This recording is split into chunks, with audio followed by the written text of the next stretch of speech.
Welcome to the Port to Port podcast. This week we're joined by Gaurav Singh Solanki. Gaurav's been in the industry for 23 years. He sailed up to chief engineer on a career at sea that spanned about 11 or 12 years.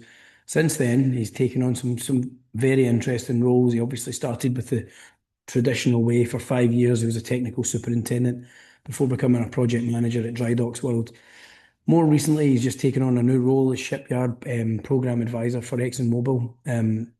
Gaurav is a very interesting guy, very, very passionate about the industry and everything that comes with it. So if you're working in project management, new build or ship repair, this is one for you. Okay, so today we're joined, we're delighted to be joined by Gaurav Solanki. So Gaurav has had quite an interesting career, let's just say. Some amazing projects he's been part of. But before I spoil it, I'll let him introduce himself.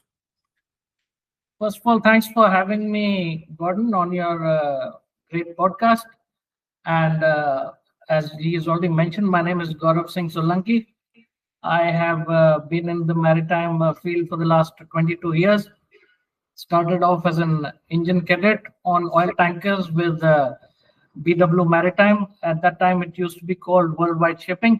They selected me from the famous Glasgow College of Nautical Studies, and and then we continued to sail until we became a chief engineer. Sailed with many companies, reputed companies like British Petroleum, American Eagle Tankers, and once one becomes a chief engineer, the next step is to kind of find out what's next, because on board chief engineer is like the maximum rank which you can get to in the engine department.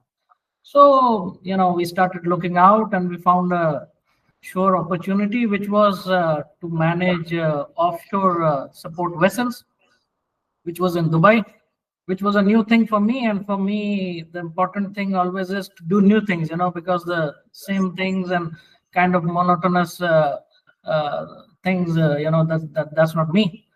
So I took on the challenge. I became a superintendent, a technical superintendent, a vessel manager, started managing DP vessels. So had a good time, learned a lot of things, managed, vessels starting from towing tugs to multicats to complex DP2 anchor handling tugs, moving on to cable laying barges, which were also DP working for Aramco, McDermott, Saipem, and various fields, GCC and around the world. And I was in the offshore sector for around 5 years with two companies. After which, again, my pickled brain started playing games with me to move on. So we found an opportunity in Dubai Drydocks, which is called Drydocks World Dubai now, which is owned by DP World, which is one of, I believe, the biggest port operators around the world. They have many ports in UK as well. I believe they have many ports. So anyways, in Drydocks World, I joined as a project manager, which is like a ship repair manager. So the good thing about the role is, it is not particularly constrained to one type of ship type. So you do all types of ships, you dissect ships, you find new problems. You can go on. And a Drydocks, a project manager sees from LNG, LPG, mega containers, tankers, offshore vessels, and dredges, everything. Yeah, that works. Yeah, so we did everything, and the time I joined in 2019 was the time when the ballast water treatment system and the scrubber installations was on a peak. Everybody wanted to install that. So life was hectic. Projects were complex, like conversions, like the scrubber projects are like conversions where you crop open, you remove, demolish a full funnel system and install a new funnel system. DWPS, so we did all that, and I've been in Drydocks for the last 6 years, and this is what I've been doing as of now. Awesome. Yeah. So if we go way back to the beginning, then you obviously, when you joined BW, what was that? Was it a tanker? Was it gas? Was it? See, when I joined BW, it was called Worldwide Ship Management. It was owned by Mr. Helmut Pau. I still remember. He's an Austrian who married the daughter of Mr. Pau, who was the Chinese famous owner of Worldwide Ship Management from Hong Kong. Right. So the company was operating only tankers at that time, mostly VLCCs. So I joined with the, every young person joining the merchant navy joins with a hope to see the world, right? Yeah, of course. But when you join a company operating VLCCs, your hope is totally shattered. VLCCs hardly call port, most of the loading and discharging is far away from land. Yeah. Anyways, it was a very good company. And Worldwide Ship Management later, what do you call it? It kind of purchased Bergeson Worldwide, which was at that time the biggest gas operator in the world, and that's how BW came into existence. It was Bergeson Worldwide. Right, got you. So once BW Maritime was formed, I did one of the first ships, which was like that BW Columbia, which was a product tanker. And this was my journey in BW. I was a third engineer when I left. Because I got an opportunity to work for British Petroleum, BP Shipping, through the Indian Executive Ship Management. Yeah, awesome. Before we got into the time at BP, so obviously when you started, did you come from a background? Was your family, was anyone sailing? No, actually, I was from a disciplined background. My father was a helicopter pilot. He was a colonel in the army. So when I was in school, my intention was also to fly, to join the army and to become a pilot. Yeah. But somehow that could not happen because my vision was not perfect, and in the military, they require perfect vision to join in flying. And I did not want to join any other arm of the military. My aim was to fly either for the Air Force or for the Army. But since that could not happen, when I passed out from school, I did my LASIK surgery, which was correction of my vision. Right. And after that also, the rules of the army are so stringent that you can't really fly, at that time. I don't know now. So the other best option, my father was posted in Madras, which is now Chennai. Yep. And there was a good college, which is called the Academy of Maritime Education and Training, which had collaboration with the Glasgow College of Nautical Studies. And that's how I joined. My father found out, and he said that this is another discipline kind of life. And obviously, he had never been to Glasgow at that point. Then, if he's saying that, no, definitely. If he would have been to Glasgow, then I wouldn't have probably joined. Nice. How did you enjoy your time in Glasgow? So it must, obviously, you're still a young guy. It's a big change. I know there's a very good Indian community in Glasgow, but it must be different. I was in Glasgow from 2002 to 2003 initially during my HND, and then I kept going for my MCA COC exams and certificate of competencies, which you know about. So Glasgow was like of course, a wonderful city and very welcoming and nice people, as you know. Yeah, I've got a question for you. So I used to work. I worked in nightclubs back in the time you're here. Did you go clubbing much? Did you go out clubbing? I used to work in Tiger as a bar at that time. I used to work in. So I was in 2002. I'd have been in Trash. You remember Trash? Where was it? Which street? It was up in Pitt Street. It was just off of Sucky Hall Street, so near the garage. Yeah, I remember. Yeah, garage. I remember, of course. And Tiger. We used to go. So we'd go to Tiger, and then we'd go to the casino. Was next door. We'd always go to the casino after it. So I used to work on Saturdays and Fridays and Saturdays from evening till late. Early morning. As you know, Tiger had got a big chain. It was a big club, and Then, of course, whatever money I earned, some of it I used, and the other, my father told me to pay my fees. So we had a good time. Glasgow is a great place, you know that, and we had a wonderful time there. of course, there was pressure to study, and I was. I mean, in our batch of 100, only 4 of us were selected from campus. So the remaining people had to struggle to get jobs. The market was not great at that time. So either you have connections or you study and get selected in campus, I mean, whatever way. Yeah. So I was lucky enough to get selected by BW from campus. And did any of your classmates, did they join BW as well, or were we shipping? Oh, we had 50 from the deck department and 50 from the engineering department. So out of that, 2 from deck department were selected and 2 from engineering department. Right. So these were the 4 only 4 people who worked for BW. I left early. I think 2 of them are still working. Another one left. He's joined Anglo Eastern. He's joined some other company. I mean, he's moved. So I mean, people move in merchant navy, as you know, it's contractual job. Yep. So that's how my life began. When you moved into BP, then was that, obviously you're still a young guy. How did it make you feel? You must have been pretty proud. It's obviously. See, BP was it was something which you can be if you have BP and Chevron and things like these in your CV, that makes a big difference. Though BW was quite big, but when BP was offered to me, I thought, why not go and try out something new? Mm-hmm. So BP ships were, of course, maintained to very high standards. When we used to order, let's say 10 pieces of spares, we used to get sometimes 50. I mean, at that time, it was, I think, 0.5% of BP's business, the maritime sector. So it was like, nothing for them. Yeah.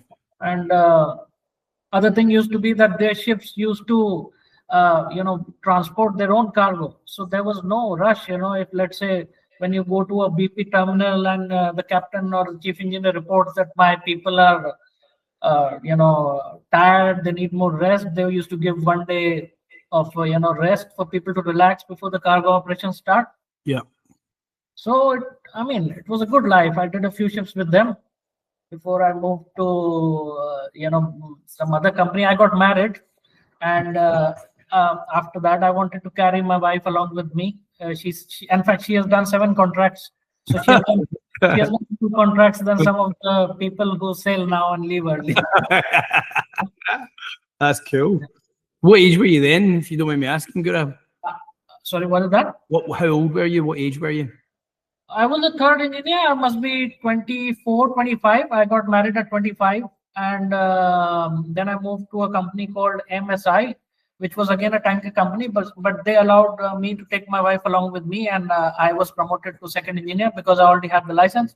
And I joined with her, after which I did, if you know the Great Eastern company, JESCO, which is the Great Eastern is one of the biggest operator of India. It is called JESCO. So I joined them, did a couple of contracts with them, which was again a very friendly company with respect to family carriage. They used to, take care of your wife and sometimes children as well. Wow. I sailed with my wife there. And then we joined American Eagle Tankers, which is famous for, again, family carriage facility.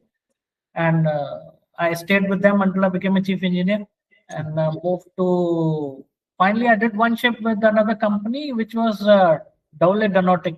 That I did because my daughter was born and I wanted to take my daughter on board. So how old was your daughter when she had her first trip?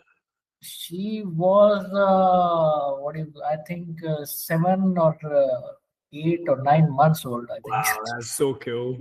Yeah. So that was my final trip because... I take it you always ask for night shift then? What is that? I take it you always ask for the night shift? No, I was chief engineer, so there was no... Sorry, chief.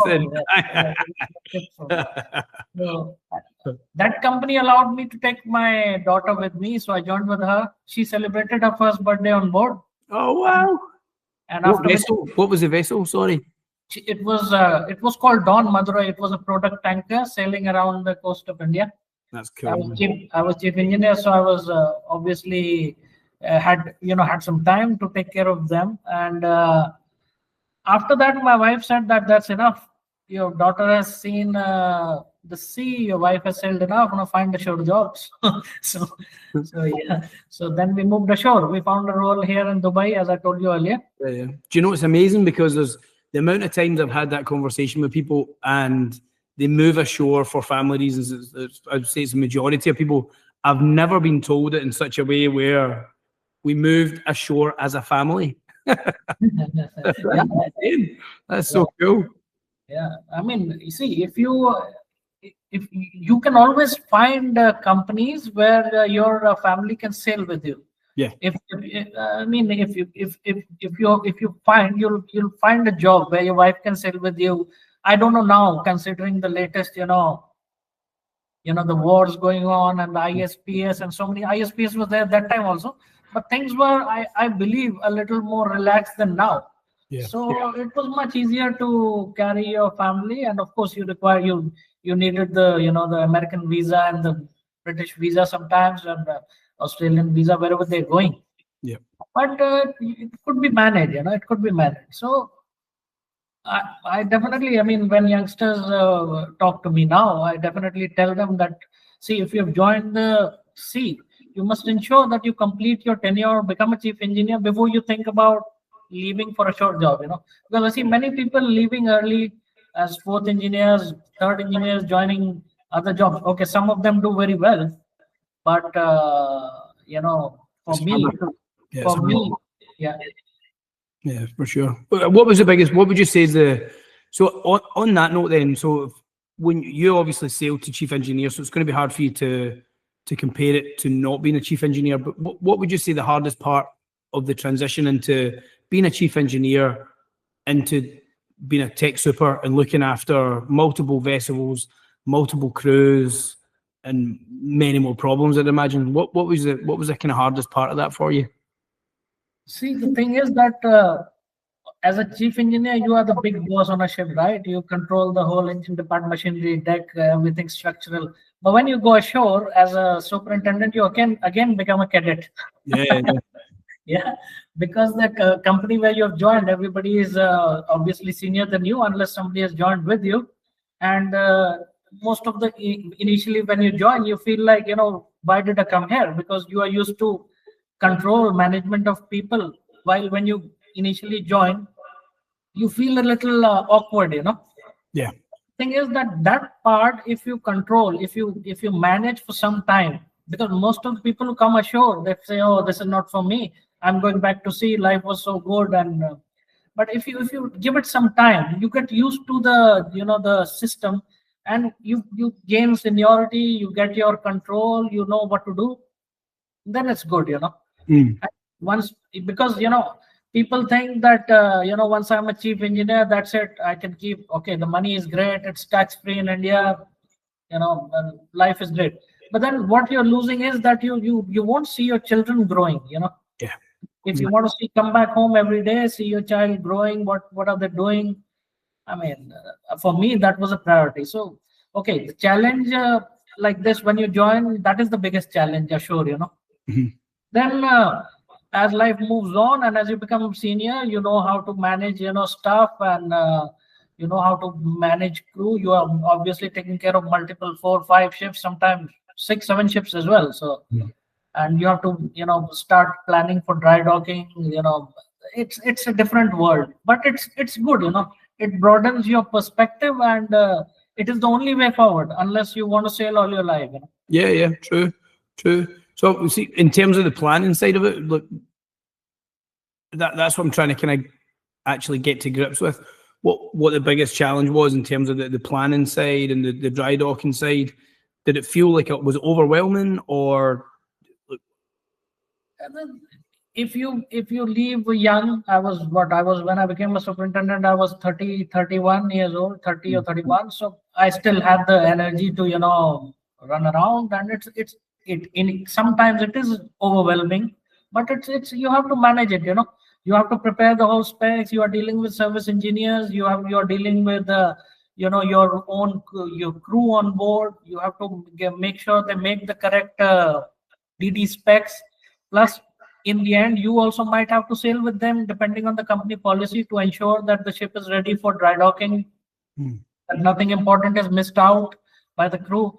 Because the thing is, now I've worked in both sides, right? I've worked on the vessel management side as well, and I've worked on the ship repair project management side as well. So I know how shipyards make money. Yeah, no, variations of contract galore here. Yeah. So I know how vessel managers should plan their dry docking or this activity to make sure that dry docks cannot suck the money out of them. Yeah. Because dry docks make money on additional jobs which are not planned. When they find new jobs, they give you a quotation. You have no option but to go ahead with the job, because your vessel is in the dry dock. So the planning is very important, Yeah. Procurement of spares, getting the spares on time, knowing your critical components which are underwater, your thrusters, your propeller, your stern tube, your overboard valves, to have the relevant bearings, spares on board. That's very important. If you don't have that, I mean, that's it for you at the dry dock. The dry dock will milk you there. So, I mean, I've heard that a few times. Obviously, you put it quite eloquently there, but yeah, it's definitely it's an interesting one. And I've met so many different people. I always go back to one gentleman who would always say that he would sleep. He would make sure he would sleep in the yard in the office so he could go out and see what the night shift were doing on the dry dock, just to make sure, because there's like a lot of things are missed. But it's all the small details that, and I imagine in the planning, that must make a massive difference, and imagine a massive budget difference as well. Definitely. Budget, your dry dock budgets, as per your company, I mean, normal company would tell you not to vary more than 10% from your initially budgeted, whatever document. Yeah. And I've seen superintendents, messing up their budget by, doubling their budget, tripling the budget because of poor planning. Yeah. Not only from the superintendents, from the company also. Some companies, they buy ships and they don't give enough time to the vessel manager to kind of assess the ship. They just put the crew on board and they bring the vessel to the dry dock, and then they keep crying about money. So it depends how it is. I mean, it's not only the superintendent's fault always. It depends on how the company manages the ships as well. Yeah, for sure. And so obviously, from obviously being the superintendent, then going into work in the yard side, how was that like initially when you made the move? You were in Dubai before, weren't you? So you weren't moving. Were you in Dubai before you started with Drydocks World? Yeah, I was in Dubai 5 years. I was working here only. Of course, I was traveling the world to see my ships, but I was based here. My family was here. I moved here with my family. So, I mean, at the home front, there was not much of an issue because we were already settled. We knew Dubai. We had everything, car, house, everything was settled. Drydock is not very far away from where I live. So I continued living in JLT, Jumeirah Lakes Towers, which is one of the very good communities of Dubai.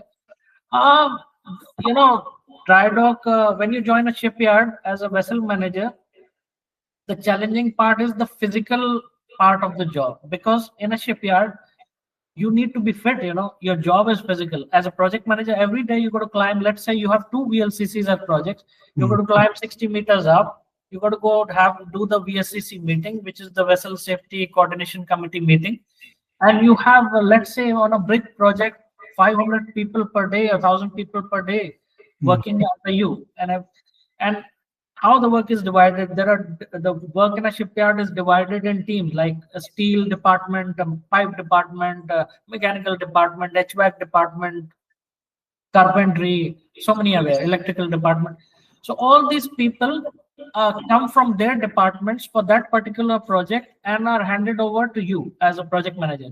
So once the project is here, which is the ship, then all these people work for you. Of course, the work happens in the department, but you are the the leader of the project, like project manager, right? So it is a more hectic kind of a job. It is more physical kind of a job, because you got to visit the workshop, you got to visit the ship, you got to visit the dry dock when the ship is in the dry dock. If she's in the water, you anyways have to do the meetings. You got to see what work is going on. So the physical nature of the job changes.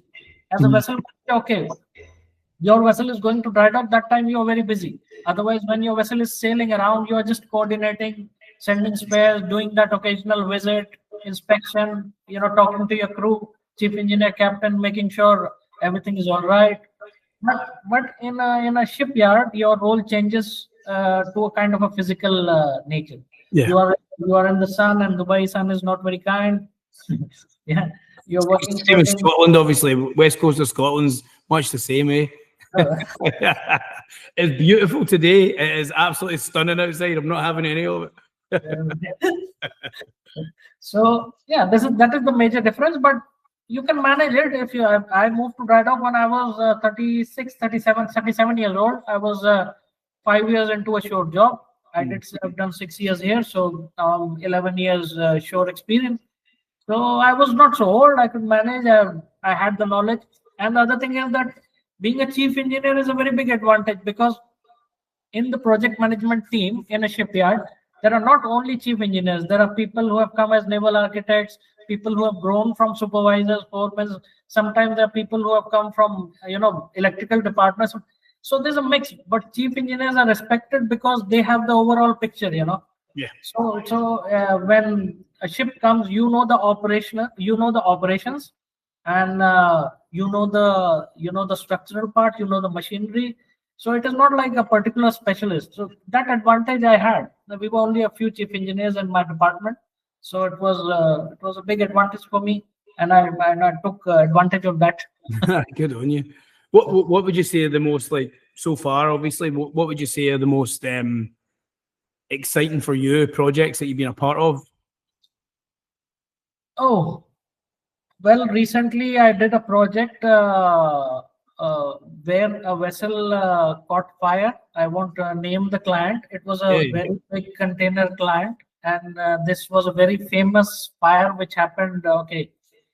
And around 1,000 containers caught fire. Some people died on board during that explosion. It was due to some dangerous cargo which was in the container, which got some chemical which got mixed up, and so this vessel was lying around for a long time, and this company was trying to find a shipyard to get this ship back on track.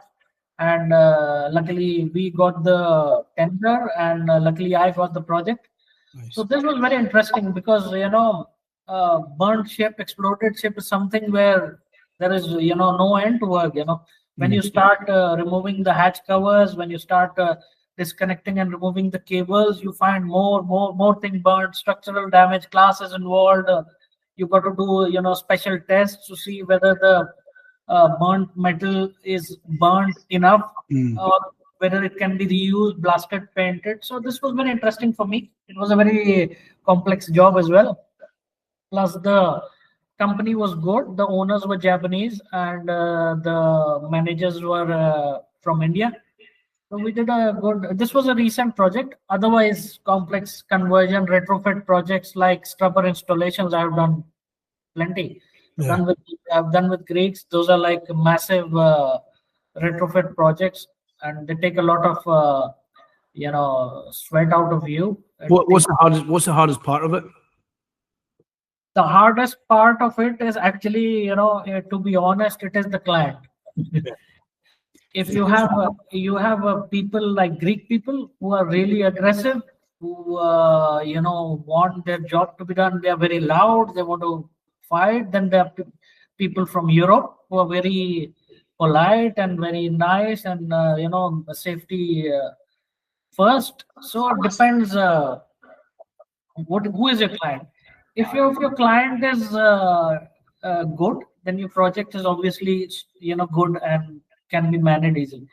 Even difficult projects with bigger or relaxed clients who are more concerned about the safety becomes easy. But even small projects with the clients who are very aggressive, want the ship to sail in time, doesn't matter what, and even if their spares are not there, they're pushing the shipyard to get the spares, which is not possible at all.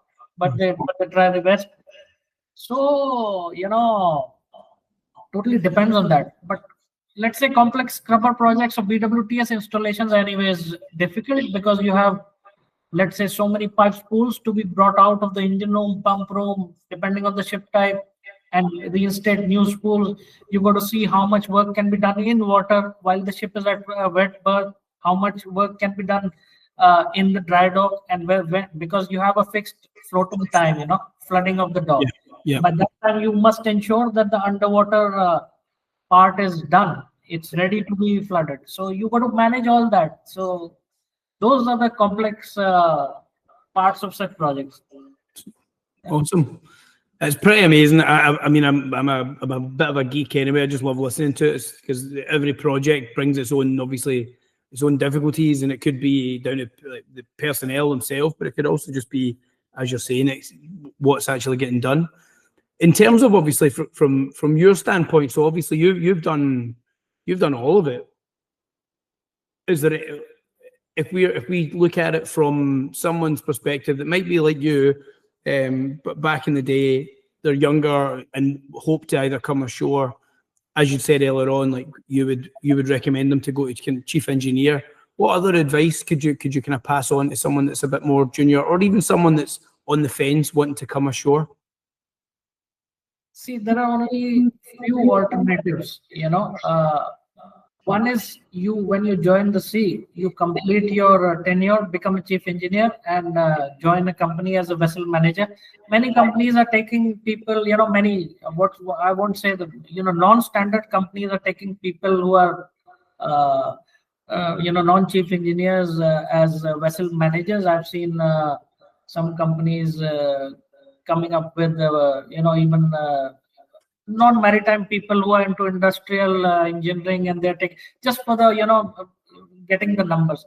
So either the first way is to become a chief engineer. Other way is, if you want to leave early, you got to decide quite early, and you got to pursue further education. So further education means you must have done your engineering before you join, and if you want to let's say get into a good management college, do your MBA, or you want to do your MSc, or further education, which might help you to get along in the shore-based role as a young person.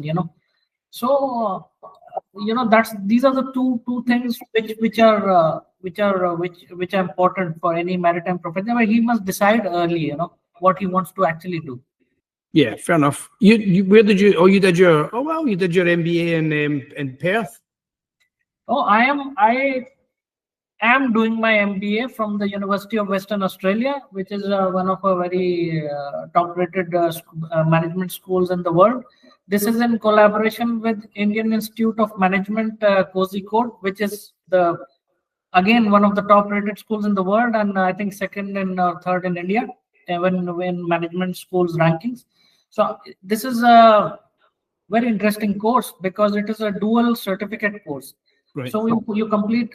I see people doing only the 1 year executive MBA. I did not want to do that. I wanted a proper, degree, master's degree. Yeah. That's why I chose this course. So this course gives you a 1 year work with Indian Institute of Management in Kozhikode, where you get a kind of a executive MBA, but they call it a professional certificate program in business management. After which you continue with your University of Western Australia, and if you complete it, you get your global MBA degree, which is a well-known coveted degree in the world. So I'm at the final stage. I have 2 months remaining. I'm in my final module. Nice. So hopefully I can pass. And what's your final module? What have you got? I'm presently into leading organizations. And I will be moving to business strategy. Leading organizations is at the, let's say the final touch now. It's almost finished. And business strategy is the last module for me. Good. So I've already done a financial statement analysis and mergers and acquisitions, so many things, organizational behavior. So the MBA kind of changes your perspective from a totally technical mind to a kind of a broader picture. it teaches you about business management, as it says. So my aim was to enhance my education and broaden my perspective. And obviously, you listening to me, you might have already understood that I need to continue keep doing something. Yeah, continual development for sure. And you obviously it doesn't seem like you're relaxing and being lazy. You're still obviously doing an incredibly complex and full-on job, and then I'll throw an MBA in and talk. Yeah. I mean, every evening I have to come and study. It's a very demanding course. They are very stringent about plagiarism or whatever the rules and regulations are for the university. So you can't mess around with them. And but every evening I'm studying. They told me that for the next 2 years, you forget about family life and everything. And that's what I'm doing. So it's I mean, I'm at the end of it, and I hope to get it as soon as possible now. I'm really fed up of studying. Yeah. Well, best of luck to you, because you're a braver man than me going back into it. Here's well, we can end on this. Do you think that your daughter, or would you encourage your daughter to sail when the time is right, or would you go and tell her to go for the rotary pilot's license?